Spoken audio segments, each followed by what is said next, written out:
자, 수요일부터 금요일까지 이 시간에는 누구나 건강하고 즐거운 삶을 살 수 있도록 인천시 사회서비스원이 시민들 가까이에서 고민하고 연구한 내용을 알아보는 특별한 시간이죠. 지난 시간에는 우리 무더위와 관계가 있는 기후변화로 인한 어려움을 겪고 계신 취약계층에 대한 이야기를 함께 들어봤거든요. 자, 그렇다면 오늘은 또 어떤 이야기를 우리에게 안심을 주실지, 오늘 우리나라에 그리고 전 세계적으로 문제가 되고 있는 고립 은둔 청년에 대한 지원 정책에 대해서 알아보는 시간을 만들었습니다. 자, 인천사회서비스원 김지영 정책연구실장님과 함께하겠습니다. 안녕하세요. 안녕하세요. 반갑습니다. 반갑습니다. 네, 아무래도 뭐 방송이라는 이름으로 이렇게 자리를 하시면 조금 긴장이 되거나 떨리거나 뭐 그렇죠. 네. 그런데 어떠신지요? 소감 한 말씀. 네, 우선 그 네네. 공감복지 라디오에 출연하게 돼서 영광이고요. 네. 그리고 작년에 연구를 통해서 정말 많은 그 공감을 하게 된 우리 고립 청년들에 대해서 네네. 시민들과 함께 이야기를 나누게 돼서 기쁩니다. 네, 고맙습니다. 저 더위에 뭐 잘 계셨죠? 네, 잘 지내고 있습니다. 네네. 감사하게도 저는 실내 노동자여서 네. 지난주에는 우리 그 인천 사회서비스원에서 마침 우리 그 무더위와 관계가 있는 네. 그 기후 변화로 인한 기후 취약계층에 대한 얘기를 해주셨거든요. 네. 아주 그 시기가 적절하고 정말 우리가 몰랐던 부분인데 다시 한번 그 연구 결과에 대해서 공감대를 아주 많이 형성이 됐었던 그런 얘기인데, 오늘도 역시 지금 사회 문제가 엄청 되고 있지 않습니까? 네, 그 그렇죠. 은둔 그리고 고립된 청년들에 대한 그 지원 정책에 관해서 인천에서는 처음으로 수행된 것이라고 들었는데, 이 연구를 하시게 된 무슨 계기가 있었던가요? 모든 시민들이 다 힘드셨지만 그 네네. 코로나19 때 청년들도 정말 많이 힘들었거든요. 아무래도 이제 청년들이 그 사회적인 자산이나 아니면 근거들을 잘 가지고 있지 못해서 많은 어려움을 겪어서 2021년부터 여러 국책연구소에서 그 고립운둔 청년에 대한 네. 보고서를 발간을 했습니다. 그래서 이제 기억하시는 분들도 많을 텐데 2022년에는 서울시에서 전국 지자체 최초로 고립운둔 실태 조사를 실시를 했어요. 네네. 그래서 이 결과를 바탕으로 이제 2023년 1월에 여러 매체들에서 이 결과를 발표를 했는데요.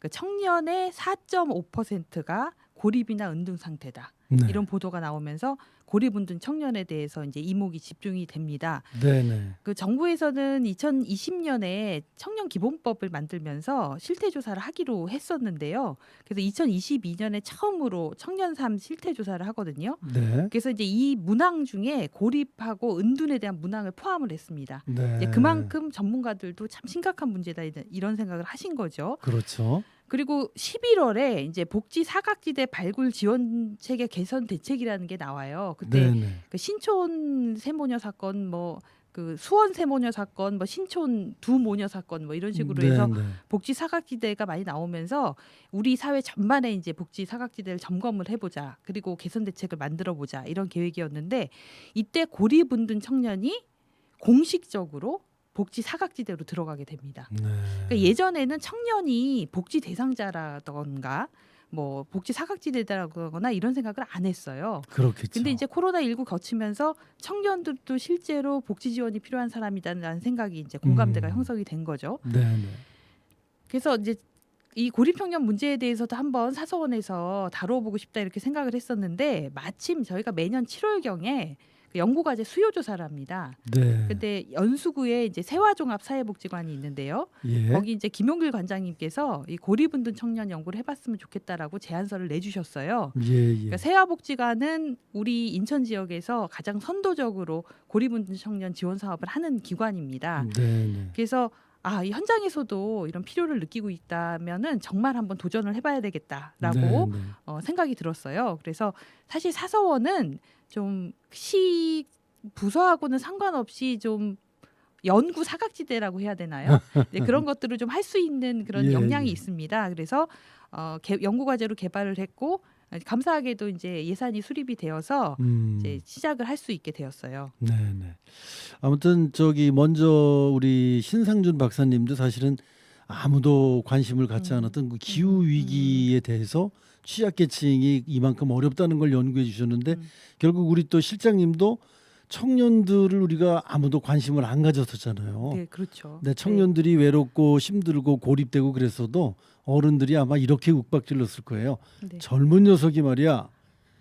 그런 거 하나 맞습니다. 극복 네. 못하고 네. 뭐 이런 식으로 네. 윽박지르면서 젊었다는 이유 때문에 네. 그들을 그렇게 연구의 대상으로 생각을 안 했었는데 결국 우리 세아복지관 관장님하고 우리 또 실장님하고 이렇게 같이 합을 맞춰 갖고 연구를 시작하게 되셨군요. 네, 네, 그렇습니다. 네. 자, 그럼 이렇게 그 우리 청년들에 대한 연구도 없었고 청년에 대한 무슨 담당 부서는 없었나요? 그럼 이 관공서 같은데? 저희 인천시에는 그 청년정책 담당관 하고요. 네. 그다음에 이제 복지정책과가 있는데 사실 그 작년에 연구를 시작할 때만 해도 정확히 어느 부서가 이 이른바 이제 취약 청년을 담당을 할 것인지가 정해지지 않은 상태였어요. 네. 그래서 일단 자체 연구를 시작을 했고 작년에 이제 여러 그 조율이 있었는데 일단은 지금 취약 청년 지원에 대해서는 정부에서도 보건복지부에서 담당을 하고 있고요. 그리고 인천시에서도 뒤에서 말씀드리겠지만 이제 청년미래센터 사업의 네, 담당 네. 부서를 정하면서 복지정책과로 일원화가 되었습니다. 네, 그렇군요. 네. 자, 이제 연구 제목이 고립 청년 지원 방안에 대한 연구예요. 그죠? 네, 네. 은둔형 외톨이 이슈와는 뭐 연관이 없을 것 같이 생각이 드는데 이 정확히 어떤 청년들을 고립 청년이라고 부르는 겁니까? 네, 아무래도 이제 은둔형 외톨이라는 단어가 더 익숙해지시다 보니까 그렇죠. 고립 청년 연구라고 했을 때 왜 은둔형 외톨이까지 포함이 돼 있을지 궁금해하시는 이제 분들이 계셔요. 근데 이제 학술적으로 표현을 하면은 네. 고립이 은둔을 포함하는 개념입니다. 고립이 은둔을 포함하는 포함. 개념입니다. 그래서 고립 청년은 사회적 관계 자본이 결핍된 청년 이렇게 표현을 하는데요. 그러니까 쉽게 생각하시면 우리가 경제적인 자본이 있으면 돈을 동원할 수 있는 역량이 있는 거잖아요. 네네. 자기가 원하는 걸 할 수 있도록. 네. 근데 사회적 관계 자본은 관계를 동원할 수 있는 역량입니다. 그러니까 우리가 예를 들어 큰 돈이 필요하거나 아니면 아프거나 네. 아니면 정신적으로 스트레스가 많은 경우에 친구가 있고 가족이 있고 또는 뭐 배우자가 있고 자녀가 있는 경우에는 같이 그분들과의 관계를 통해서 그런 문제를 풀어가잖아요. 네네. 근데 고립 청년은 그렇게 도와줄 수 있는 관계가 없는 청년들이에요. 그러니까 가족이 뭐 없는 경우도 있지만 있는 경우에도 뭐 가족 관계가 소원하다든지 네. 아니면은 본인의 그 사회적인 기술이 떨어져서 누구랑 인간관계를 못 맺는다든지 그러니까 친구도 없고 딱히 의지할 사람도 없는 그런 상태예요.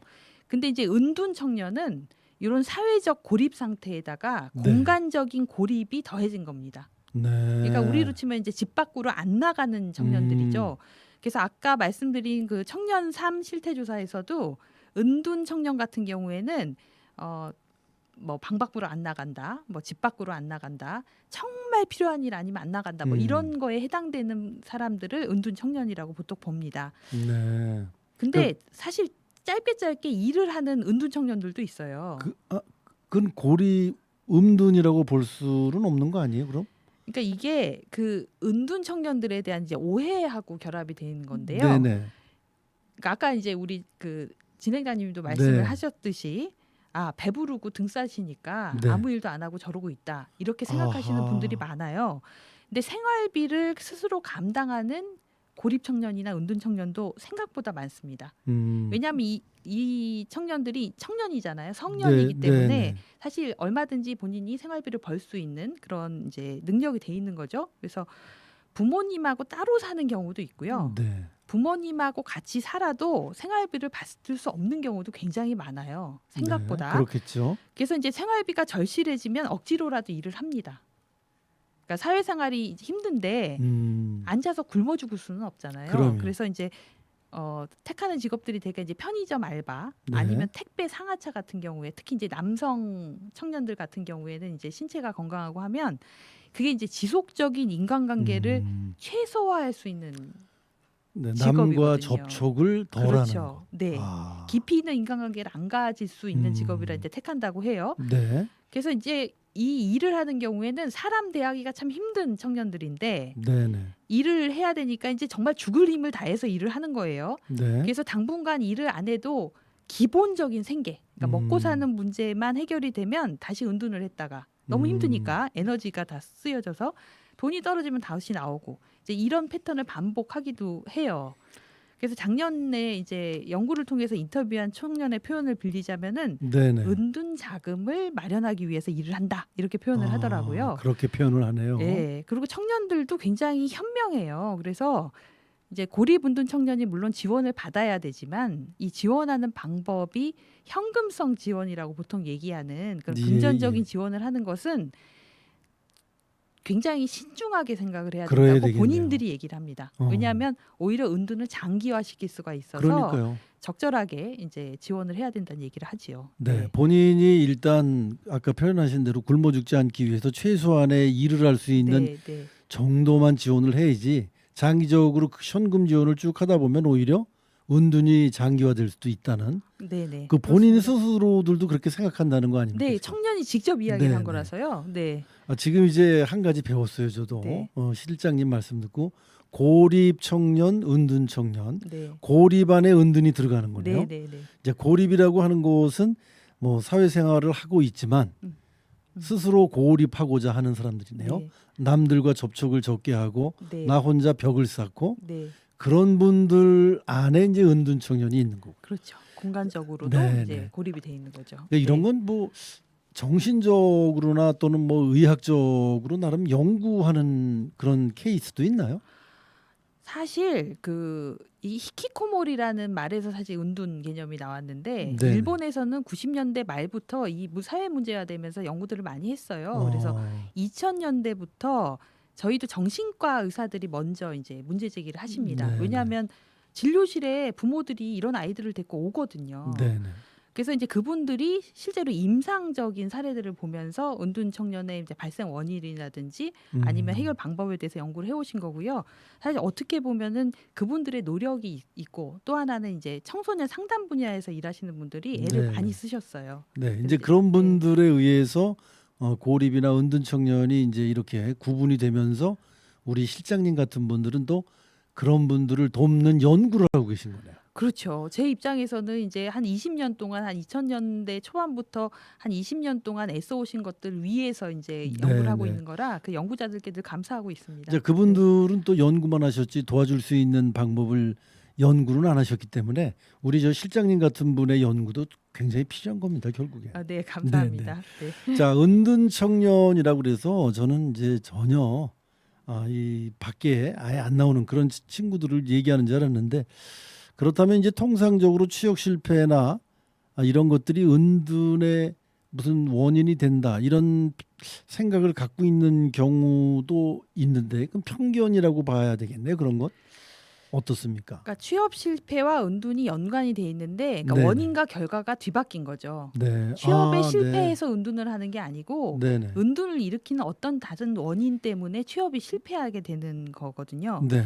그러니까 실제로 지금 청년들이 굉장히 취업이 힘들잖아요. 그렇죠. 예전에 저희 어렸을 때에 비하면은 굉장히 완벽한 친구들만 안정된 직장 사실 얻고 있는 겁니다.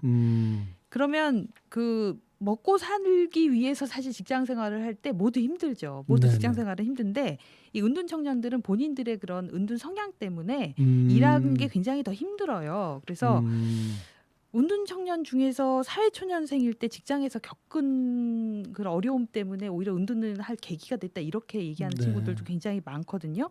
그런 것들이 일자리를 포기하게 만드는 이유가 될 수도 그렇죠. 있겠네요. 왜냐하면 그런 흔히 하는 말이 있잖아요. 그 인간관계가 힘들어서 그만두는 거지 일이 힘들어서 그만두는 직장인은 네. 없다고.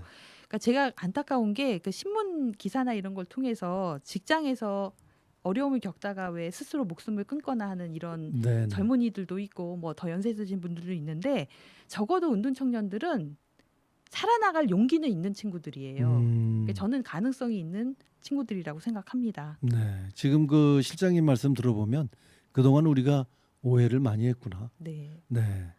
자, 말씀 듣고 보니까 저도 고립 은둔 청년에 대한 오해들을 많이 하고 있었던 것 같은데요. 흔히 우리가 이렇게 생각을 많이 하거든요. 은둔 청년들은 방에만 있다. 이런 오해를 많이 하는데 또 어떤 오해들이 있을까요? 이 은둔 청년들에 대한. 가장 이제 특히 작년에 이 은둔형 외톨이들을 그 상심하게 했던 오해가 은둔형 외톨이들은 잠재적 범죄자들이다. 아하. 그러니까 기억하실 거예요. 작년 5월에 이제 부산에서 그 정유정 사건이라고 해서 굉장히 이제 네, 끔찍한 그런 범죄가 이루어졌는데 그때 이제 정유정이 은둔을 했다는 이유만으로 네. 은둔형 외톨이들을 다 범죄자로 몰고 가는 류의 그런 이제 네. 보도들이나 아니면은 무슨 발언들이 있었어요. 그러니까 물론 모든 은둔형 외톨이가 다 범죄를 저지르지 않는다는 얘기는 아닙니다. 사람들은 다 범죄를 저지르는데 은둔이 범죄의 원인은 아니라는 거예요. 그렇죠. 그래서 그 오랜 기간 은둔형 외톨이들을 진료하고 그리고 그 치료라기보다 상담해온 그런 정신과 의사들은 아주 명확하게 얘기해요. 은둔과 범죄는 관계가 없다. 음. 은둔형 외톨이가 전혀 범죄를 안 저지르는 얘기는 아니지만 그렇죠. 관계가 없는 거, 네. 인과관계가 없는 것을 원인은 갖고 아니다. 자꾸 그렇게 하면은 오히려 은둔형 외톨이들이 세상 밖으로 나오고 싶다고 생각했을 때 위축되게 하는 그런 경우가 많죠. 그렇겠네요. 네네. 자, 그렇게 우리가 오해를 해서는 안 될 것 같아요. 네. 자, 그렇다면 우리 이런 친구들 이제 첫 번째로 이제 은둔형 외톨이가 범죄 원인은 아니다라는 그런 얘기를 했었는데 또 다른 뭐 오해 같은 거는 뭐 사례로 발견된 게 있나요? 그 은둔형 외톨이가 정신질환자다 이렇게 얘기하는 경우들도 많이 있어요. 그거는 아니지 않습니까? 아닌데 의외로 그렇게 생각하시는 정신적으로 분이 문제가 있으니까 저러고 살지라고 이제 생각을 하는데 이게 이제 명확하게 개념화를 해야 되는 것이 물론 정신질환으로 인해서 은둔을 하는 경우는 있어요. 그렇겠죠. 그리고 은둔을 장기적으로 하다 보면 정신이 피폐해져서 이제 정신질환으로 발전되기도 하지만 네. 아까 말씀드린 것처럼 범죄와의 관계처럼 관계가 없다. 이제 무관계인데 다만 그 뭐 부모나 아니면 일가 친지에 의해서 이제 뭐 정신과 상담을 받으러 오면 이제 그 상태가 정신질환 초기 단계인데 그걸 그냥 은둔형 외톨이라고 생각하시는 경우들이 있다는 거예요. 반대로. 그리고 또 은둔을 하고 있는 거를 정신질환이 있다고 몰고 가기도 하고. 네. 그래서 전문가들이 간곡히 부탁하는 것은 초기에 정확한 상담을 받고 이게 정말 정신질환에 의한 것인지 아닌 것인지 구분을 해달라는 거예요. 네, 네. 우리가 그 굉장히 중요한 부분이네요. 그게 네.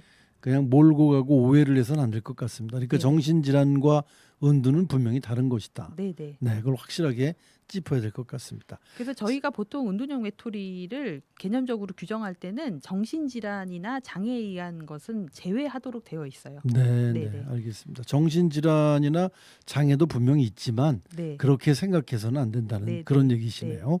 자, 그런데 이런 오해도 있을 것 같아요. 뭐 부모가 잘못 키운 탓이다. 뭐 이런 여러 가지 참 많은 오해들이 있을 텐데 그런 오해들도 간혹 하시죠. 이게 부모들을 이제 네, 두 번 네. 죽이는 이제 그런 그럼요. 오해인데 네네. 저도 작년에 연구를 하면서 이제 부모님들도 만나 뵙고 또 부모님들을 지원하시는 기관에 있는 그 전문가들도 만나 뵀는데요. 예. 물론 은둔 청년 중에서 부모 양육 방식이 좀 문제가 있구나 하는 경우들도 있어요. 네. 근데 다 그런 건 아니고요. 그러면 그 잘못된 양육 방식으로 인한 문제가 꼭 은둔으로 나타나는 것도 아니에요. 다른 그렇습니다. 방식으로 나타나죠. 네. 그래서 부모하고 관계는 나쁘지 않은데 그래서 이제 은둔형 외톨이 청년들을 인터뷰를 해보면 오히려 가족의 지원 덕분에 내가 은둔을 벗고 나올 수 있었다. 이렇게 얘기하는 경우가 많거든요. 네. 이 오해를 푸는 게 중요한 게 부모님들이 자책하는 게 전혀 문제 해결에 도움이 안 됩니다. 네. 오히려 부모님이 따뜻한 관계를 아이들하고 맺는 것이 그 은둔 청년들이 밖으로 나올 수 있는데 큰 지원이 되기 때문에 본인을 괴롭히시지 말고 원인을 명확히 진단하고 같이 해결책을 찾아보셔야 되는데요. 네, 이런 오해들은 정말 안 네. 해주셨으면 좋겠습니다. 우리나라 부모님들이 뭐 자식들 잘못되면 다 내 맞습니다. 탓이야, 내 내가 탓이야. 잘못해서 네, 그래 이런 네. 식으로 말씀하시잖아요. 네, 네, 그러니까 그런 자책하지 마시고 네. 여러 가지 요인이 있을 수 있으니까 그쵸. 전문가와 잘 상담을 하셔서 네, 본인도 부모님도 네. 오해가 없고 네. 그 은둔에서 이렇게 빠져나올 수 있도록 네, 네. 전문가의 상담과 손길이 필요하겠네요, 결국. 그렇습니다. 네, 그래서 우리 김지영 네, 실장님 같은 분이 연구를 하시는 거예요. 네. 자, 이제 마지막으로 우리 그 은둔과 고립에 대해서 말씀을 해주셨는데 꼭 하고 싶은 말씀이 있으시다면요? 이 얘기는 정말 시민들께 꼭 드리고 싶었는데요. 네네.